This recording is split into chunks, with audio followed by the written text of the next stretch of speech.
The champagne flute slipped from Emma's hand, shattering against the marble floor of their penthouse. But it wasn't the expensive crystal that made her heart stop. It was the photo on her phone. Their 3-year-old daughter Mina, held by masked men. Below the image, a message. The past never forgets, J1. You have 48 hours. Come back to us, or say goodbye to her forever. J1 Beck stood frozen, staring at the screen. 5 years ago, he'd walked away from Korea's most powerful crime family to build a life of integrity with the woman he loved. Together, they'd created a billion-dollar consulting empire. Proof that you could have power without blood, success without fear. They had everything. A thriving business, a beautiful family, a love that had survived every test. Until now. Because in the criminal underworld, no one truly walks away. Your enemies are always watching, always waiting. And when they strike, they go for what you love most. This is the story of how J1 and Emma Beck fought the most dangerous battle of their lives. Not with violence or vengeance, but with the very principles that built their empire. A story about what happens when your dark past comes for your bright future, and you have to prove that love and integrity are stronger than any weapon. Before we dive into this incredible journey, please take a moment to like this video, leave a comment with your thoughts, and subscribe to the channel. It really helps us grow and create more stories like this for you. Your support means everything. Now let's see how this power couple faces their greatest challenge. 12 hours earlier, everything had been perfect. Emma had woken up to the sound of laughter drifting from the kitchen. She padded out of the bedroom to find J1 attempting to make pancakes while their 3-year-old daughter Mina sat on the counter, giggling at her father's culinary struggles. "Daddy, they're burned again," Mina announced with the brutal honesty only a toddler could manage. J1 held up the slightly charred pancake with mock offense. "This is artisanal cooking, princess. Very sophisticated." Emma leaned against the doorframe, her heart swelling with contentment. "Artisanal burning, you mean?" He turned, and the smile he gave her still made her breath catch after 5 years of marriage. "Good morning, beautiful. I was trying to surprise you with breakfast." The smoke alarm almost succeeded in surprising me, Emma teased, walking over to kiss him. She then pressed a kiss to Mina's forehead. "Good morning, baby girl." Their 1-year-old son, David, babbled from his high chair, waving a plastic spoon demandingly. The kitchen was chaos. Flour on the counters, eggshells in the sink. Their normally immaculate penthouse transformed into a lived-in home. It was perfect. "Big day today," J1 said, finally producing a pancake that looked edible. "Your presentation to the Samsung executives." Emma nodded, feeling the familiar flutter of nerves. "If we land this contract, it'll be our biggest client yet. Sustainable supply chain restructuring for their entire electronics division. You'll be brilliant. You always are." J1 plated the pancakes, then caught her hand. "Remember when we started this company? Just the two of us in a tiny office, trying to prove that ethical business consulting could actually work. And everyone said we were naive." Emma remembered. "That you couldn't build real power without compromising your values. We proved them wrong." He squeezed her hand. 500 employees, offices in 3 countries, and a billion-dollar valuation, all built on integrity. Mina tugged on Emma's sleeve. "Mommy, can we read the princess book tonight?" "Of course, sweetheart." "Which one?" "The one where the princess saves herself," Mina said decisively. Emma and J1 exchanged amused glances. Their daughter had definite opinions about her bedtime stories. That morning had unfolded like any other. J1 dropped Mina at her preschool, an exclusive but warm institution where she was learning Korean, English, and beginning Mandarin. Emma headed to their office building, a gleaming tower of glass and steel in Gangnam, with Beck Consulting Group emblazoned across the top floor. The presentation went flawlessly. Emma stood before 12 Samsung executives and walked them through a comprehensive plan to revolutionize their supply chain using sustainable practices. It would save them money while reducing environmental impact. The perfect marriage of profit and principle that their company specialized in. "Mrs. Beck," the senior vice president said when she finished, "this is exactly the kind of innovative thinking we need. We'll have contracts drawn up by end of week." Emma had called J1 immediately. "We got it." They said yes. His whoop of joy made her laugh. "That's my brilliant wife. This calls for celebration. Dinner at our coffee shop tonight. They still went to the small cafe near Seoul National University every week. The place where they'd had their first real conversation 5 years ago, when Emma had been a struggling student and Jaewon had been trying to become someone worthy of her love. It kept them grounded, reminded them of where they'd started. It's a date, Emma agreed. I'll pick up Mina from school. You grab David from your mom's. Perfect. I love you, Emma Beck. I love you too. At 2:47 that afternoon, Emma's phone rang. The preschool director's voice was shaking. Mrs. Beck, I need you to come to the school immediately. Mina, we can't find Mina. The world tilted. What do you mean you can't find her?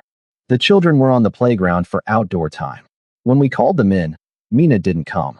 We've searched the entire facility, the surrounding area. She's not here. We've called the police. Emma didn't remember the drive to the preschool. One moment she was in her office. The next she was running through the school's front doors, her heart hammering so hard she thought it might explode.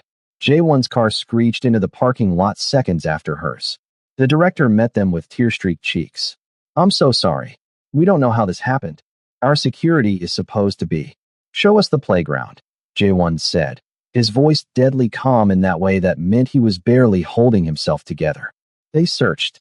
Police officers interviewed staff and parents. Other children described playing with Mina, but no one had seen her leave. It was as if she'd simply vanished. Then Emma's phone buzzed. The photo of Mina appeared, their baby girl in a dark room, tears streaming down her face, clutching her stuffed rabbit. The message that followed made Emma's blood turn to ice. The past never forgets, Jaewon. You have 48 hours. Come back to us, or say goodbye to her forever. At the police station, detectives assured them they were doing everything possible. But Emma could see the statistics in their eyes. The first 48 hours were critical, and they had no leads, no witnesses, nothing. Back at their penthouse, with David sleeping in his crib and Emma's mother watching over him with terrified eyes, Jaewon finally broke. He stood at the window overlooking the Han River, his hands clenched into fists. I know who has her, he said quietly. Emma's head snapped up. What? Park Dong-min. He was a rival when I was still in the family business. When I left and Tae-sung took over, Dong-min lost territory, lost face. Jaewon's voice was hollow. He's been waiting for this. Waiting to hurt me. Then we tell the police. The police can't touch him. He's too well-connected, too careful. Jaewon turned, and Emma's breath caught at the look in his eyes. It was a look she hadn't seen in 5 years. Cold, calculating, dangerous. But I can. I make 3 phone calls, and I'll know exactly where she is. 3 more, and Dong-min is dead by morning. No. Emma stood, her voice shaking but firm. That's exactly what he wants. He wants to pull you back into that world, prove you never really changed. They have our daughter. Jaewon's control finally shattered. Our 3-year-old baby is terrified and alone, and I can end this tonight. By becoming a murderer again? By throwing away everything we've built? What good is everything we've built if we lose her? His voice broke. Emma, I can't lose her. I'll do whatever it takes. Emma crossed to him, grabbing his face in both hands. Listen to me. We don't know for certain who has her. If you go in blind, guns blazing, you might get her killed. We're smarter than this, Jaewon. We've built an empire on strategy and intelligence. We use that now. How? How do we strategize against a monster who has our child? We think like you used to think, but we act like who we are now. Emma's hands were shaking, but her voice steadied. You know how these people operate. Use that knowledge. But we do this legally, strategically. We don't compromise who we've become. Jaewon pulled her close, and they held each other in the dark penthouse, both terrified parents trying to be strong when their world was crumbling. 48 hours, he whispered. We have 48 hours to find her and stay true to ourselves. Then we'd better start now, Emma said.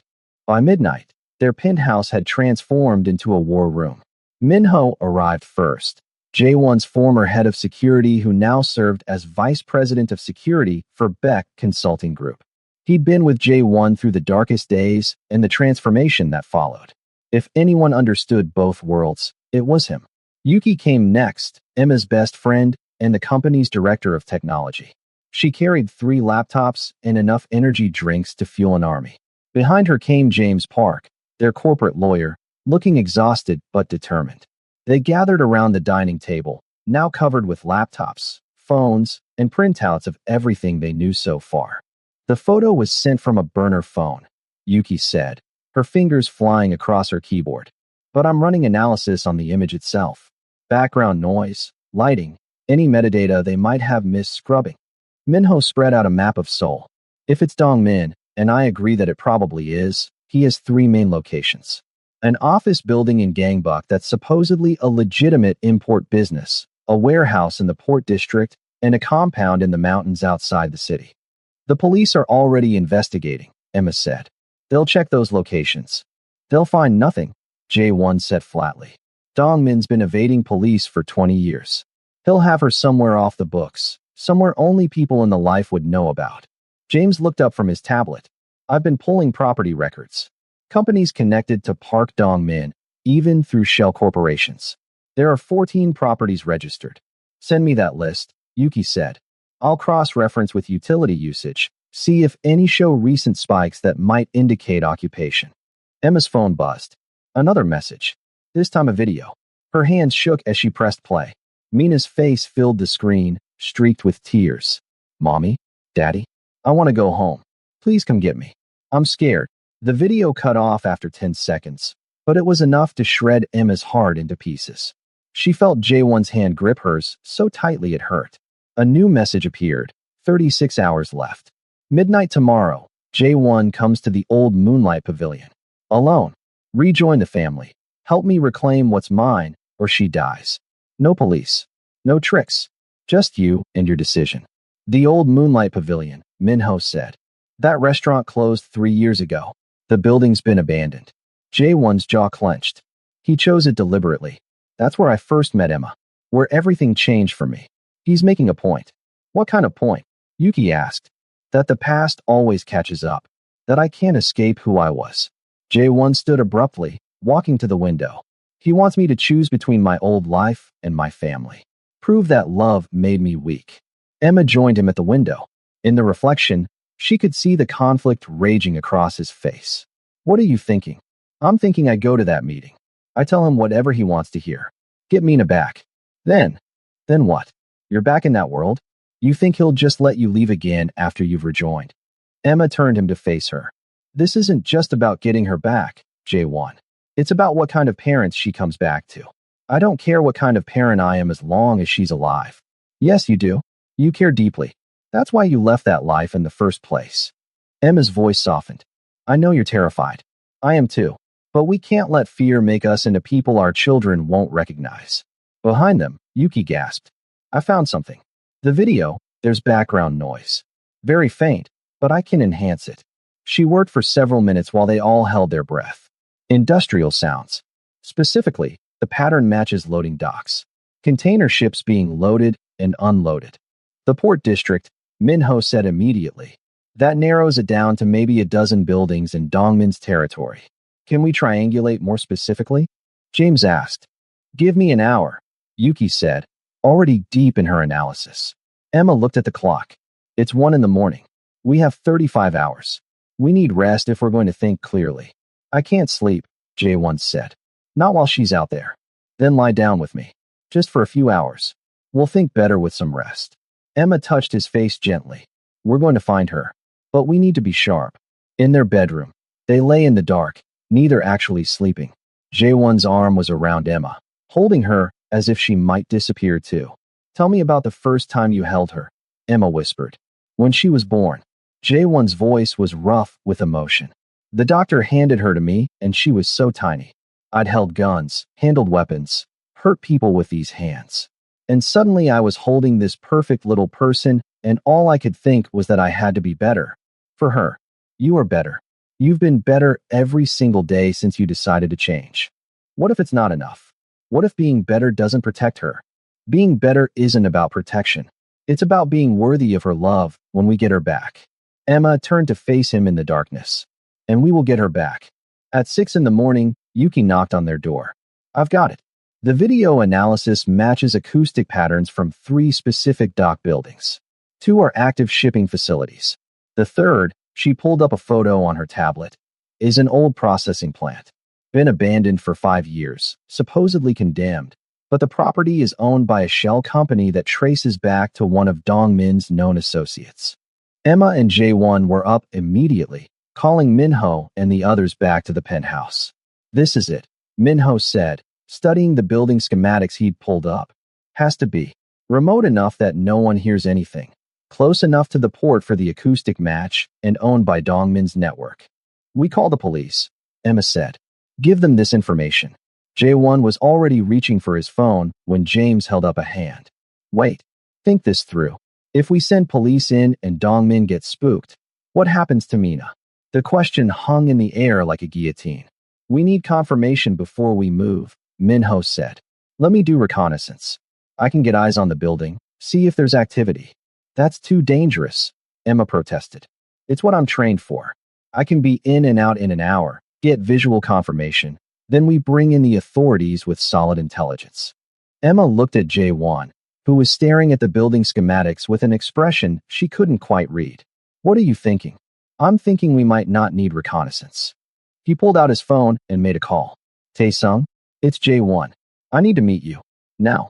It's about family. 20 minutes later, they met Tae-sung at a 24-hour cafe in Itaewon. Jae-won's cousin looked exactly like what he was, the current head of the Beck crime family.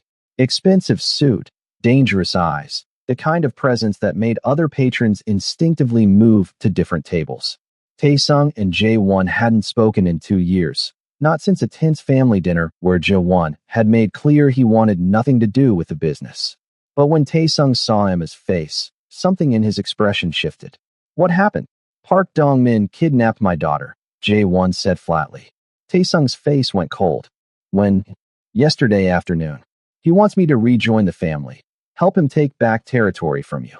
He has her in a warehouse in the Port District. Which warehouse? Why? What are you going to do? Tae-sung leaned forward. I'm going to get my niece back and make Dong-min regret being born. You think I'm going to let some washed-up gangster disrespect this family? Use a child as leverage? No killing, Emma said firmly. Both men looked at her in surprise. I mean it. We're not doing this the old way. We find Mina. We involve the authorities. We do this legally. Mrs. Beck, with all respect, legal doesn't always work in my world. Then maybe that's the problem with your world, Emma interrupted. We're not asking you to go soft. We're asking you to be smart. Dong Min is expecting violence. He's expecting Jae-won to come in guns blazing. We do this differently. We have the advantage. Tae-sung studied her for a long moment. You're the one who changed him. I always wondered what kind of woman could make Jae-won walk away from everything. Now I see it. Will you help us? Jae-won asked. Your way would be faster, I know. But Emma's right. If we become what Dong Min is, we've already lost. Tae-sung was quiet, then nodded slowly. I can give you intelligence. Dong Min's routines, his security patterns, weak points in his operations. Information only. What you do with it is your choice. That's all we need, Emma said. Over the next hour, Tae-sung laid out everything he knew about Park Dong Min's operations. The man was desperate, losing territory and respect. He'd been trying to destabilize Tae-sung's leadership for months, hoping to create enough chaos to slip back into power. He's old school, Tae-sung explained. Thinks the only way to prove strength is through violence and fear. You walking away, building a legitimate empire. It made him look weak by comparison. Like maybe there was another option. So this is about ego, Emma said. Everything in this world is about ego. Respect. Face. Tae-sung slid a USB drive across the table. Security camera footage from my network near the port. Timestamped from yesterday. You might find something useful. Back at the penthouse, Yuki loaded the footage. At 3:47 p.m. the previous day, a black van was captured turning toward the abandoned processing plant. The license plate was partially visible. Got it, Yuki said, running the plate. Registered to another shell company, but this one has a paper trail. The manager is Han Suk-jin, a known associate of Dong Min. So we know where she is, Minho said. The question is how we get her out. Emma looked at the clock. 28 hours left before Jae-won's deadline. We need a plan that doesn't rely on Jae-won walking into a trap. But I am walking into the trap, Jae-won said. Everyone turned to look at him. Think about it. Dong Min expects me at the Moonlight Pavilion tomorrow at midnight. He'll have his best people there. which means the warehouse will have minimal security. Emma finished, understanding. We use the meeting as a distraction. Exactly. I go to the pavilion, keep him occupied. Meanwhile, police raid the warehouse based on all the intelligence we've gathered. That's incredibly dangerous, James said. If something goes wrong at either location, everything about this is dangerous, Jay once said. But it's our best shot. Emma shook her head firmly. No, absolutely not. You're not going into that meeting alone. Emma, it has to be me. Dongmin won't show if anyone else comes. Then I'm coming with you. She held up her hand before he could protest. Partners in everything, remember? That's what we promised each other. I'm not letting you walk into danger alone while I sit safely somewhere else. If something happens to both of us, David loses both his parents. Nothing is going to happen to either of us because we're going to be smart about this. Emma turned to the others. We need 2 teams. One for the warehouse rescue, one for the pavilion meeting. We coordinate timing perfectly. When Dongmin is distracted with us, the raid happens. Minho nodded slowly. I can work with Detective Park. He's been on Dongmin's case for years, and he owes me a favor. If we present him with solid evidence, witness testimony from Taesung's network, and real-time surveillance showing Mina's location, he'll move fast. How do we know Dongmin will actually be at the pavilion? Yuki asked. What if he sends people but doesn't show himself? Jaewon's expression was grim. He'll be there. This is personal for him. He wants to see my face when I submit. Wants to savor the victory. Then we give him a show, Emma said. But not the one he's expecting. They spent the next 12 hours preparing. Detective Park was brought into the fold, initially skeptical until Yuki showed him the evidence they'd compiled. The video analysis, the property records, the security footage, testimony from confidential informants in Taesung's organization willing to confirm Dongmin's involvement. This is solid, Detective Park admitted. But we need to be careful. If we spook him before we have eyes on the girl, he could move her or worse. That's why the timing has to be perfect, Emma said. We need him focused entirely on the pavilion meeting. At 8 p.m. the following evening, 4 hours before the deadline, another message came through. A photo of Mina sleeping on a thin mattress, still clutching her stuffed rabbit. The message was brief. 4 hours. Don't be late. Come alone or she dies. Emma felt tears burn behind her eyes, but refused to let them fall. Mina looked so small, so vulnerable. But she was alive. They still had time. Jae-won disappeared into their bedroom and emerged wearing a tailored black suit. He looked every inch the crime boss he'd once been. Cold, controlled, dangerous. But when he looked at Emma, his eyes softened. You don't have to do this, he said quietly. I can still go alone. And miss the chance to tell Park Dong-min exactly what I think of him? Not a chance. Emma wore a simple black dress and heels, her hair pulled back in a severe bun. She looked like she was going to a business meeting, which in a way, she was. Besides, he's expecting you to come alone and broken. Showing up with your wife, unified and strong, that's already a message. Minho approached with 2 small devices. Earpieces. We'll have constant communication. The moment you confirm Dongmin is at the pavilion, Detective Park's team moves on the warehouse. Yuki will be monitoring everything from the van outside. And if something goes wrong, Jae-won asked. Then Taesung's people are on standby as backup, Minho said. I know you wanted to keep this clean, but your cousin insisted. Family is family, he said. Emma checked her watch. We should go. We want to arrive exactly on time. Not early, not late. Show him we're in control. The drive to the old Moonlight Pavilion was silent. Jae-won kept one hand on the wheel and one hand clasped with Emma's. The restaurant had been abandoned for 3 years, the building dark and imposing against the Seoul skyline. But lights glowed from inside now. Dongmin had clearly prepared for this meeting. Remember, Emma said as they parked. We're here to buy time, nothing more. Keep him talking, keep him focused on you. The rescue team does the rest. If he tries anything, he won't. Not yet. He wants to gloat first. Men like him always do. Emma squeezed his hand. We faced worse than this and survived. Have we?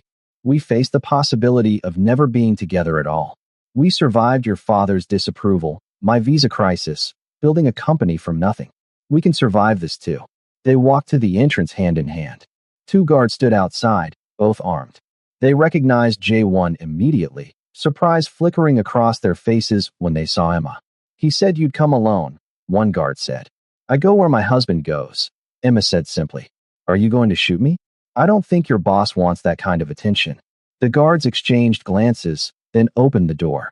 The interior of the Moonlight Pavilion was exactly as Emma remembered from J1's stories. Elegant, expensive, frozen in time. But now it felt like a tomb. They walked through the main dining room, toward the VIP section in the back. With each step, Emma's heart pounded harder, but she kept her face calm, her spine straight. The VIP room door opened, and there was Park Dong-min. He was smaller than Emma had imagined, perhaps 50 years old, with graying hair and expensive clothes that couldn't quite hide the desperation in his eyes. But what caught her attention immediately was the corner of the room, where Mina sat on a chair, unharmed but terrified, with a guard standing nearby. Mommy, Daddy, Mina's cry shattered Emma's composure for just a moment. The guard put a hand on Mina's shoulder, keeping her seated. Emma felt J1's entire body tense beside her, ready to launch across the room. Not yet, Dong-min said smoothly. First we talk. Then, if J1 is reasonable, the girl goes home safely. Let her go now, J1 said, his voice deadly quiet. Whatever you want from me, she's not part of this. She became part of this when you decided to abandon your family, your legacy, everything you were meant to be. Dong-min gestured to chairs. Sit. Both of you. Though I must say, I'm surprised you brought your wife. Does she know what kind of man you really are, J1? Emma sat, pulling J1 down beside her. Through her earpiece, she heard Minho's voice. Confirmed. Target is at the pavilion. Detective Park's team is moving now. ETA to warehouse. 8 minutes. 8 minutes.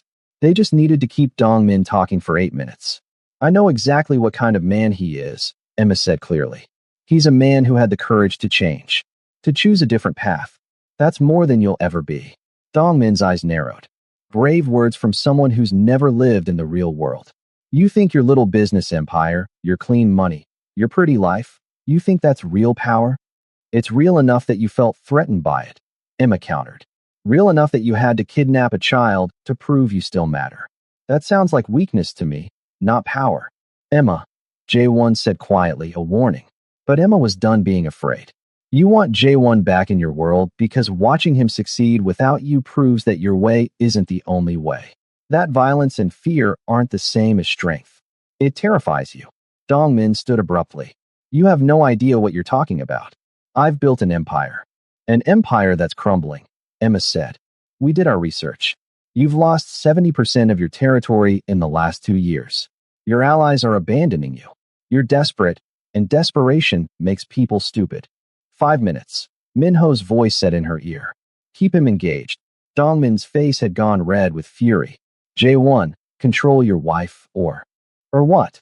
J1 leaned back in his chair, and Emma saw the transformation. He wasn't the cold crime boss from his past, but he wasn't just the business consultant either.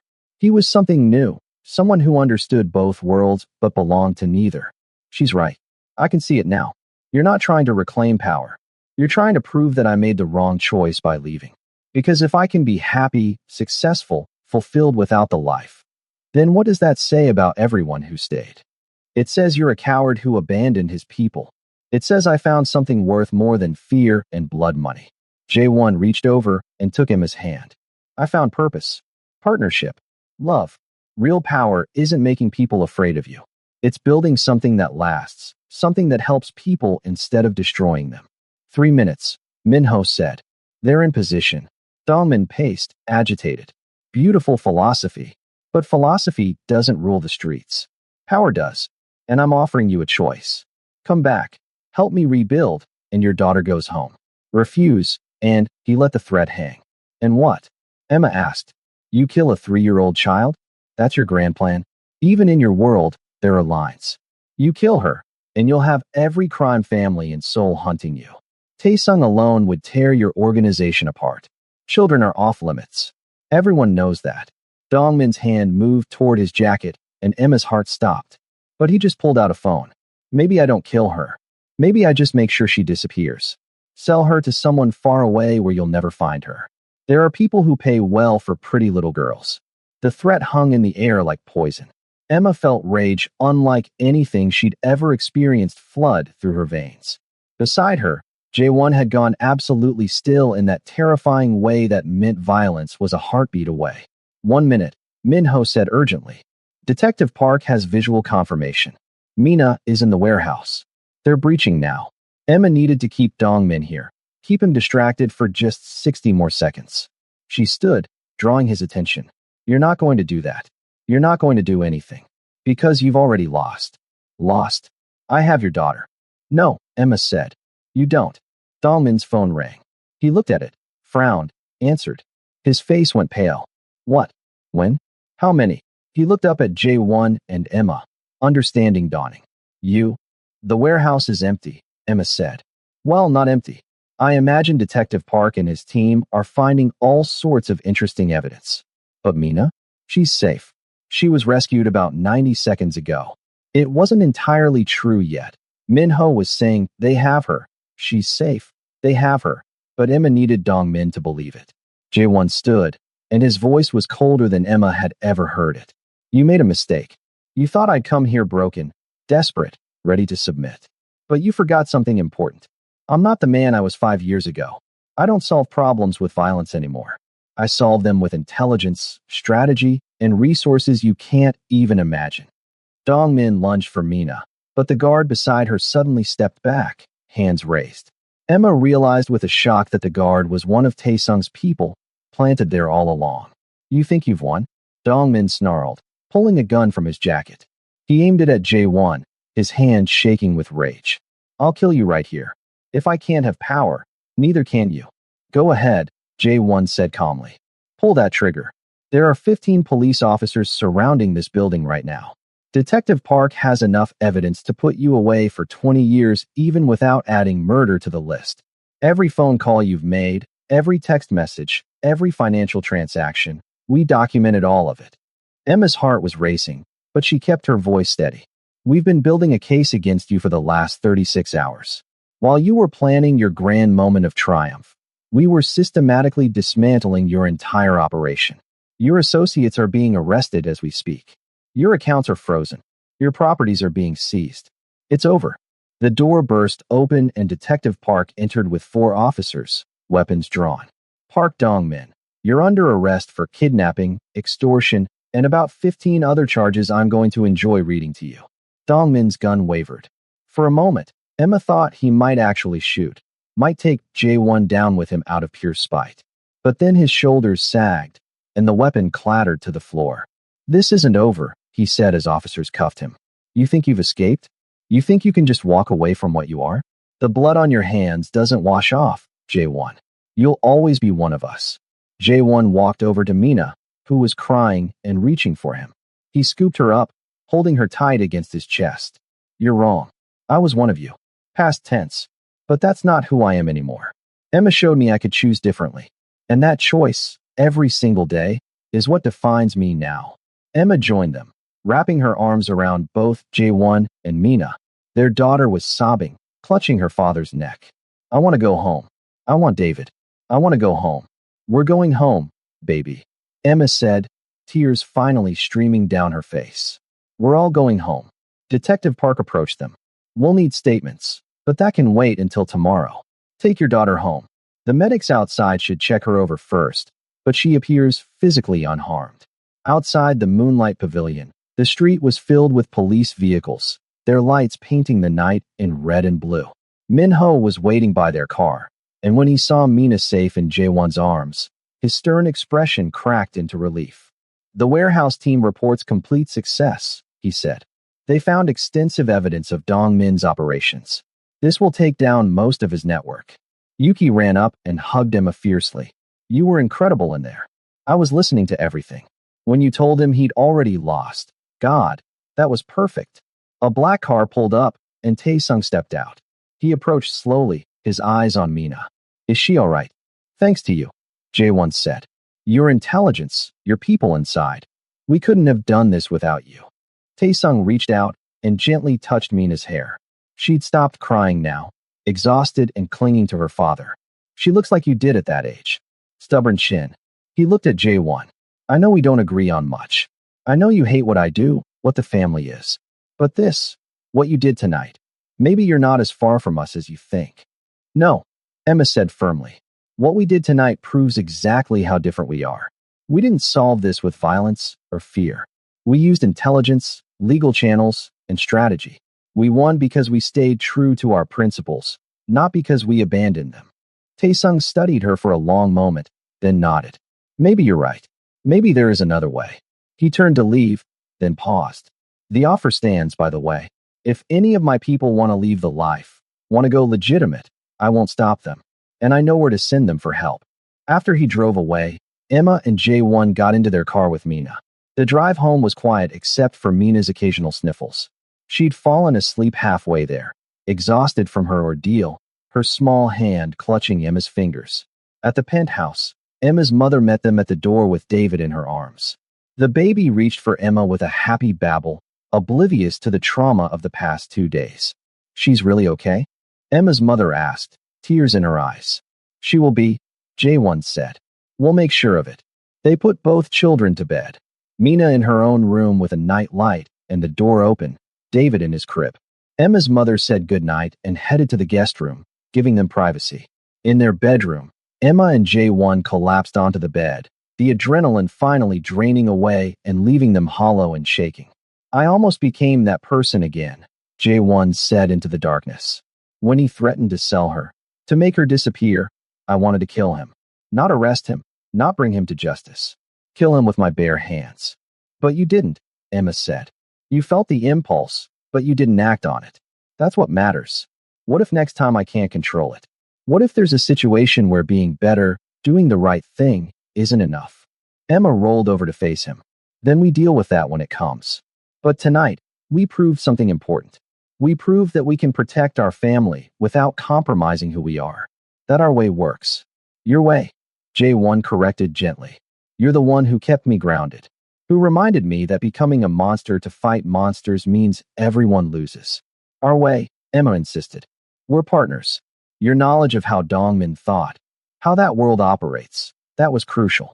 My insistence on staying legal, on using strategy instead of force, that was crucial too. Together, we're stronger than either of us alone. They lay in silence for a while, just breathing, being alive, and together. I want to expand the Second Chances program, Jae-won said suddenly.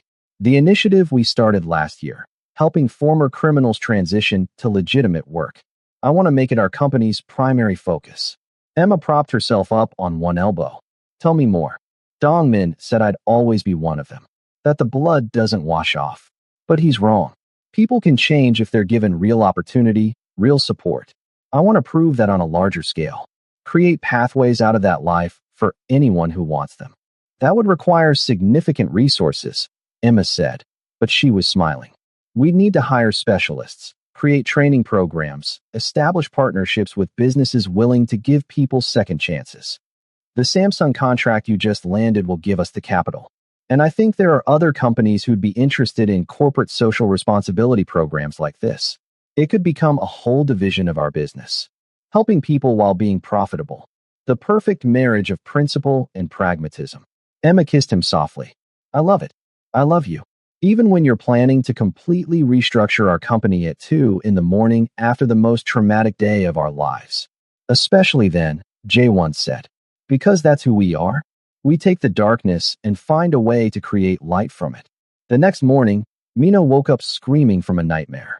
Emma and Jae-won rushed to her room to find her sitting up in bed, crying for them. The bad men, she sobbed. They're going to take me again. Jae-won climbed into bed beside her, pulling her onto his lap. No one is ever taking you again. The bad men are in jail. They can't hurt you. Promise. I promise. And you know what? Daddy and Mommy are going to make sure other kids never get hurt like that either. We're going to help people be better, so there are fewer bad men in the world. How? Emma sat on the other side of Mina. By showing them that they have choices. That they can choose to be good instead of bad. Just like Daddy chose to be good. Mina looked up at Jae-won with her big, serious eyes. You were bad before. I made bad choices, Jae-won said carefully. I hurt people. But then I met Mommy, and she showed me I could be better. And every day since then, I've tried to make good choices instead. And now you help people? Now we help people. As a family. Over the following weeks, They took Mina to a child psychologist who specialized in trauma. The nightmares gradually became less frequent. Mina started smiling again, playing with her brother, acting like the happy 3-year-old she was supposed to be. But Emma and J1 also noticed changes. Mina was more clingy now, afraid when they left her sight. She asked more questions about where they were going, when they'd be back. The therapist said it was normal. That trust took time to rebuild, even with the people you loved most. 1 month after the kidnapping, Emma and J1 held a press conference announcing the expansion of their Second Chances initiative. They didn't mention what had happened to Mina. That remained private, but they spoke passionately about rehabilitation, redemption, and creating pathways out of crime.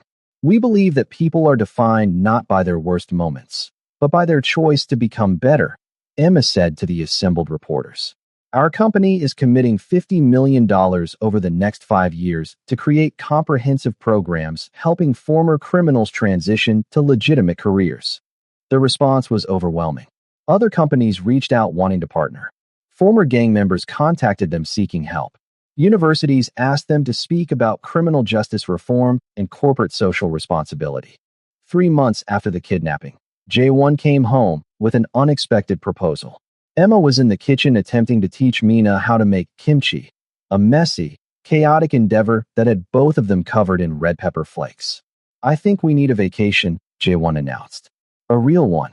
Somewhere far from Seoul, far from everything that happened. Just the 4 of us. Emma looked up from the cutting board. A vacation?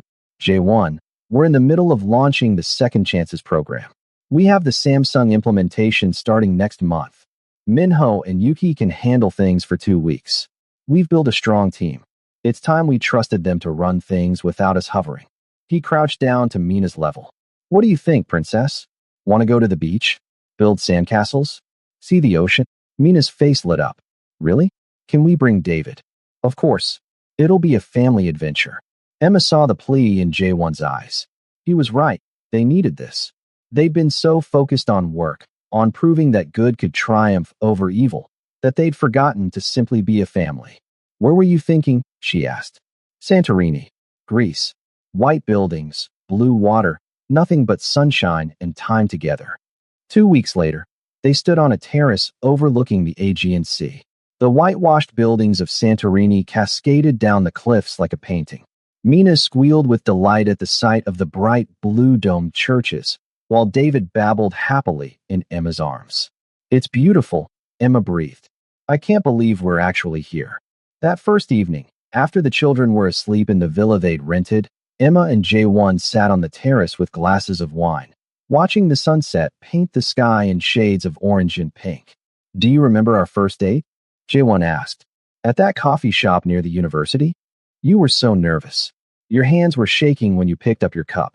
I'd faced down rival gangs without flinching, but sitting across from you terrified me. He smiled at the memory. You were so fierce, so certain of who you were and what you wanted. I'd never met anyone like you. And you were trying so hard to be normal, to prove you could be someone other than what you'd been born to be.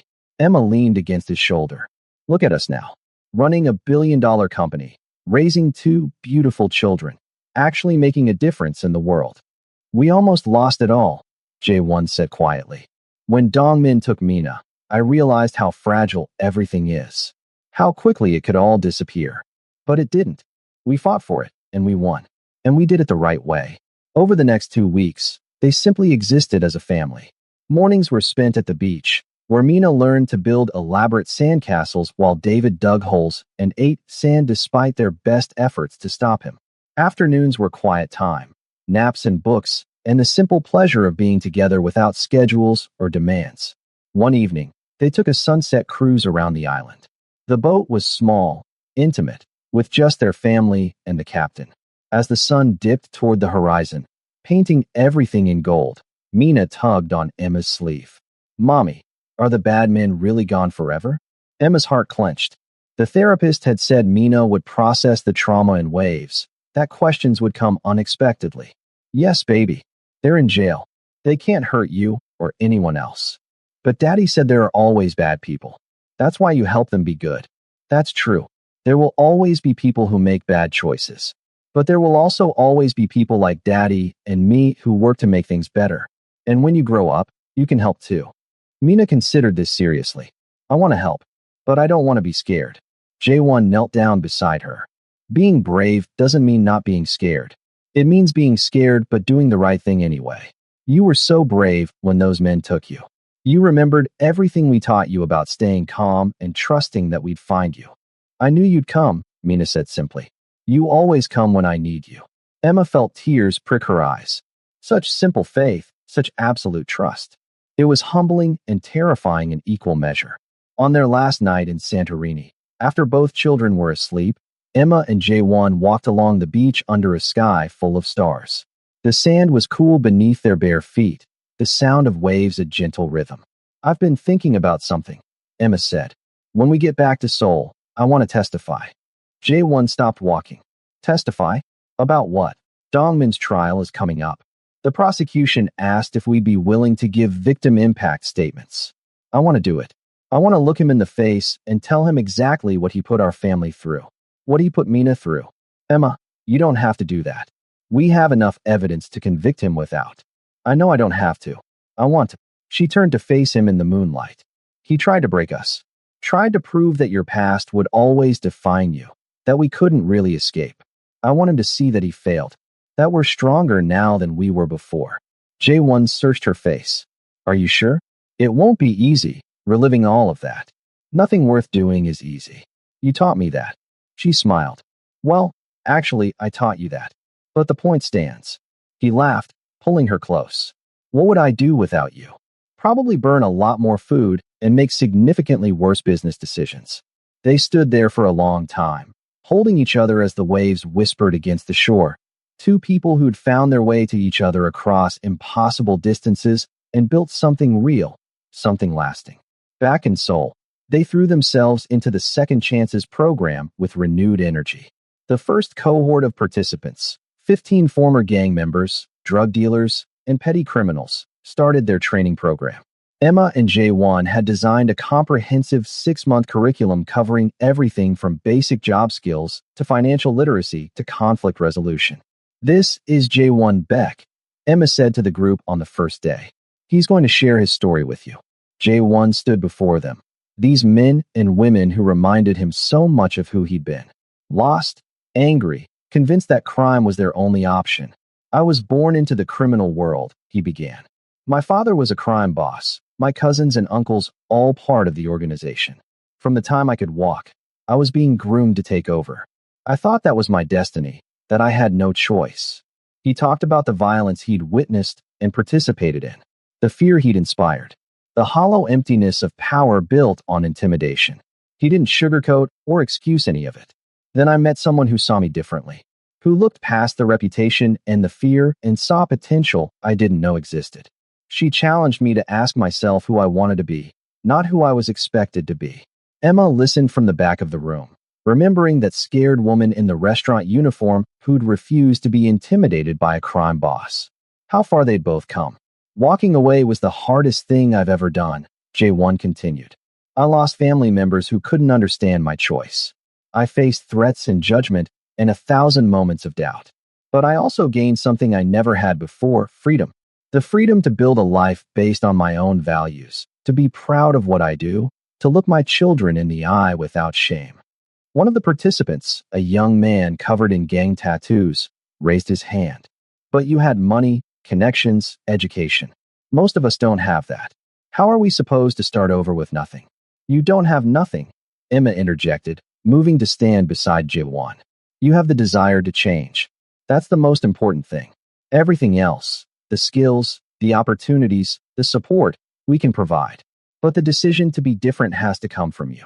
Over the following months, they watched the transformation.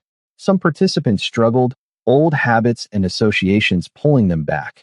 But others thrived. A former enforcer became a security consultant, using his knowledge of criminal tactics to help businesses protect themselves legally. A woman who'd run a loan sharking operation started a legitimate micro-lending nonprofit.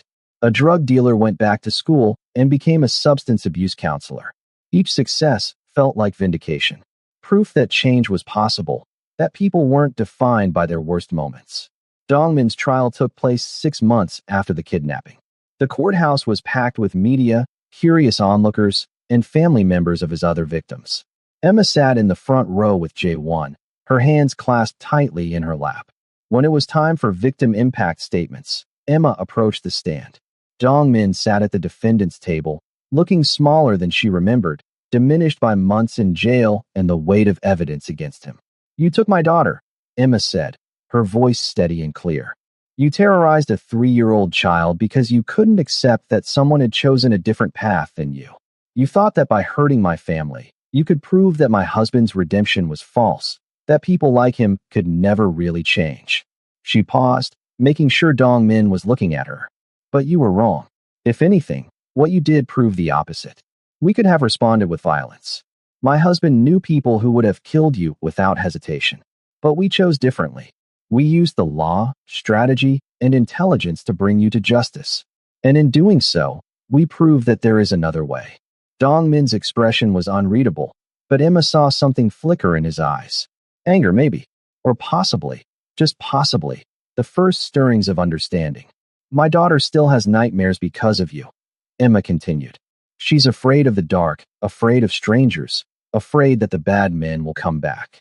It breaks my heart every time she wakes up crying. But do you know what else she does? She talks about wanting to help people when she grows up, about wanting to make the world better. You tried to break her, and instead, you created someone who will spend her life fighting against people like you." She looked directly at him. "I don't forgive you. I may never forgive you. But I also don't hate you, because hate requires caring, and you're not worth that emotion. You're just a cautionary tale, a man who chose fear and violence over growth and change, and lost everything because of it." The judge sentenced Park Dong-min to 23 years in prison. As the bailiffs led him away, he looked back at Jae-won one last time. There was no defiance in his eyes anymore, just a hollow emptiness that spoke of a man who'd finally realized how much he'd lost. Outside the courthouse, reporters swarmed Emma and Jae-won, shouting questions about their testimony, their company, their family. But they simply held hands and walked to their car, united and unshaken. That evening, they had a family dinner at home. Emma, Jae-won, Mina, David, and Emma's mother who'd flown in for the trial. It was loud and chaotic, with David throwing rice and Mina telling elaborate stories about her imaginary friend, who was apparently a dragon named Mr. Sparkles. "Mr. Sparkles says bad people can learn to be good if they really try," Mina announced seriously. "Like Daddy did." Emma's mother looked at Jae-won with warmth in her eyes. "Mr. Sparkles sounds very wise." After dinner, once the children were in bed and Emma's mother had retired to the guest room, Emma found Jae-won standing on their terrace, looking out over the city lights of Seoul. "What are you thinking about?" she asked, wrapping her arms around him from behind. "About how different my life would be if I'd never met you. If you hadn't walked into that VIP room 5 years ago and refused to be impressed by power or money or fear, you would have figured it out eventually. You're a good man, Jae-won. You always were, underneath everything else." "I'm not sure that's true. I think I was becoming exactly what my father wanted, cold, calculating, ruthless. You saved me from that." Emma moved to stand beside him. "We saved each other. I was so focused on being independent, on never needing anyone, that I was closing myself off from real connection. You taught me that letting someone help isn't weakness. That partnership makes us stronger, not weaker." They stood in comfortable silence, watching the city pulse with life below them. "The Second Chances program is expanding faster than we anticipated," Jae-won said. 3 more companies want to partner with us. We're going to need to hire additional staff, maybe open regional offices. I saw the proposals. It's incredible, really. Who would have thought that helping former criminals would become such a successful business model? People want to believe in redemption. They want to believe change is possible. He turned to face her. "We're proof that it is." Over the next year, their lives settled into a new rhythm. The Second Chances program grew to serve over 200 participants annually, with a 78% success rate, meaning nearly 4 out of 5 people who completed the program stayed out of trouble and found legitimate employment. Mina started kindergarten, a bright, curious child who asked endless questions and announced she wanted to be either a doctor or a superhero when she grew up. Her nightmares had become rare, occurring only occasionally when something triggered a memory. But she was healing, growing stronger every day. David took his first real steps, said his first words, and developed a personality that was equal parts stubborn determination and infectious joy. He adored his big sister and followed her everywhere, much to Mina's alternating delight and annoyance. Emma and J1 made it a point to maintain their weekly date nights at the small cafe near Seoul National University. Sometimes they talked about business, sometimes about the children, sometimes about nothing important at all. But those hours together, just the two of them, kept them connected amid the chaos of running a company and raising a family. One evening, 2 years after Dongmin's imprisonment, they received an unexpected letter. It was from Dongmin himself, forwarded through his lawyer. Emma held the envelope, uncertain whether to open it. "What do you think he wants?" "Only one way to find out," J1 said. The letter was brief and handwritten. "Mr. and Mrs. Beck, I don't expect forgiveness, nor am I asking for it. But I've had a lot of time to think in here, and I wanted you to know that you were right. About everything. I spent my whole life believing that power came from fear and control. Watching my empire collapse while yours grew made me angry because it challenged everything I thought I knew. I took your daughter to prove I was still powerful, still relevant. Instead, I proved I was pathetic. Prison has given me perspective I should have found years ago. I've been participating in educational programs, anger management, even started teaching other inmates to read. It's not redemption. Nothing can undo what I've done. But maybe it's a start. I know you've created a program helping people like me. People who want to change, but don't know how. When I get out in 20 years, if the offer still stands, I'd like to be part of it. Not as a participant, but as someone who can show others what happens when you choose pride over growth. Thank you for showing me there was another way, even if I learned it too late. Park Dongmin." Emma read the letter twice, emotions swirling through her. Anger at what he'd done.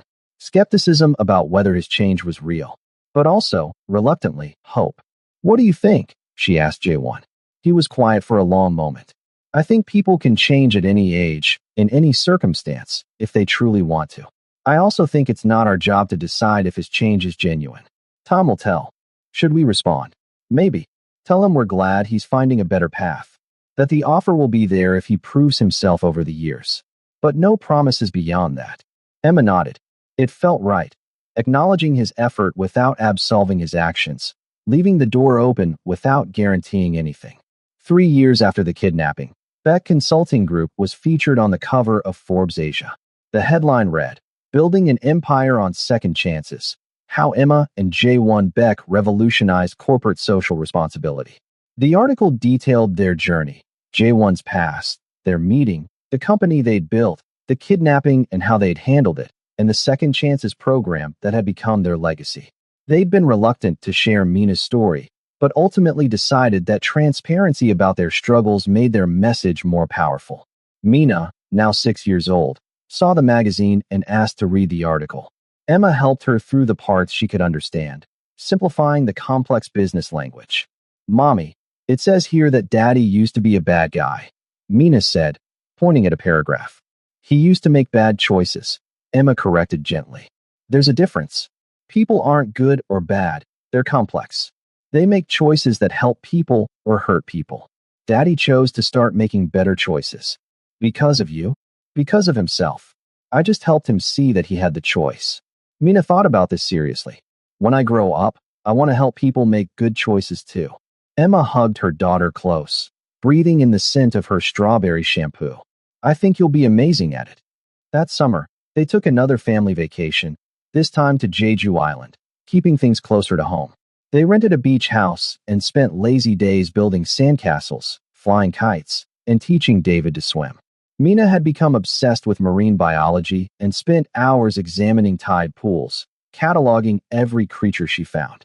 One evening, as the sun set over the ocean and the children played in the shallow waves, Emma and J1 sat together on the sand. "Do you ever regret it?" Emma asked. "Walking away from all that power? Sometimes I wonder if I was selfish, asking you to give up so much. You never asked me to give up anything. You just showed me I had more to gain by choosing differently." J1 took her hand, threading their fingers together. "Every single day, I wake up and look at you, at our children, at what we've built together, and I'm grateful. Not because life is easy or perfect, but because it's real. It's mine. Ours. Ours, Emma echoed, leaning her head on his shoulder. Mina ran up to them, dripping wet and grinning. Daddy, come see. David and I found a starfish.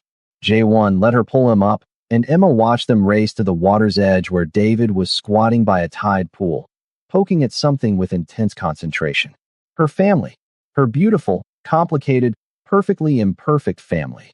She thought about the frightened student she'd been 5 years ago, working 3 jobs and trusting no one. About the cold crime boss J1 had been, convinced that power and fear were the only currencies that mattered. They'd both been so lost in their own ways, building walls to keep the world out. And then they'd found each other.